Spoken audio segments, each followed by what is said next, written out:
কুষ্টিয়া জেলা পরিষদের অর্থায়নে 18টি উন্নয়ন প্রকল্পের চেক বিতরণ। এম এ সামাদ মৃধার পাঠানো রিপোর্ট। কুষ্টিয়া জেলা পরিষদের উদ্যোগে জেলার বিভিন্ন শিক্ষা প্রতিষ্ঠান, মসজিদ, গোরস্থান, ঈদগাহ ও মন্দির সহ সামাজিক ধর্মীয় প্রতিষ্ঠানের অবকাঠামোগত উন্নয়নের লক্ষ্যে অনুদানের চেক বিতরণ করা হয়েছে। সোমবার 27 জুলাই জেলা পরিষদ কার্যালয়ের মিলনায়তনে আয়োজিত এক অনুষ্ঠানে বিভিন্ন অর্থবছরের রাজস্ব ও এডিপি তহবিলের আওতায় মোট 18টি প্রকল্পের অনুকূলে 13,90,000 টাকার চেক আনুষ্ঠানিকভাবে প্রতিনিধিদের হাতে তুলে দেওয়া হয়।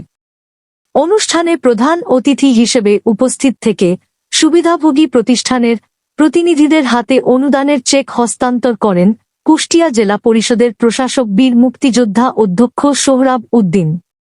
চেক বিতরণ শেষে প্রধান অতিথির বক্তব্যে বীর মুক্তিযোদ্ধা অধ্যক্ষ সোহরাব উদ্দিন বলেন, আজকে আমরা প্রতিষ্ঠান দিচ্ছি, আপনাদের মসজিদ, মন্দির, গোরস্থান, এতিমখানা, আজকে এটা আমরা দিচ্ছি। আরো যা দেব আগামী দিনে, আপনাদের অধৈর্য হবেন না, ইনশাল্লাহ পাবেন। আপনাদের সবাইকে ধন্যবাদ। অনুষ্ঠানে বিশেষ অতিথির বক্তব্যে কুষ্টিয়া জেলা পরিষদের ভারপ্রাপ্ত প্রধান নির্বাহী কর্মকর্তা আব্দুল হাই সিদ্দিকী বলেন, জানেন জেলা পরিষদ কুষ্টিয়া বিভিন্ন মানুষের, সাধারণ জনগণের এবং প্রতিষ্ঠানের উন্নয়নের জন্য কাজ করে যাচ্ছে।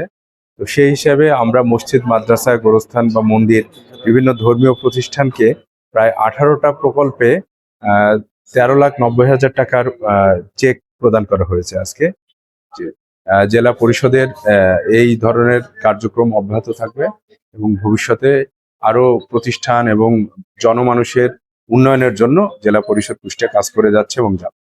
অনুষ্ঠানে জেলা পরিষদের বিভিন্ন কর্মকর্তা কর্মচারী সহ অনুদানপ্রাপ্ত বিভিন্ন শিক্ষা প্রতিষ্ঠান, মসজিদ, মন্দির ও গোরস্থান পরিচালনা কমিটির প্রতিনিধিগণ উপস্থিত ছিলেন। অনুদানের চেক পেয়ে বিভিন্ন প্রতিষ্ঠানের প্রতিনিধিরা জেলা পরিষদ কর্তৃপক্ষের প্রতি আন্তরিক ধন্যবাদ ও কৃতজ্ঞতা প্রকাশ করেন।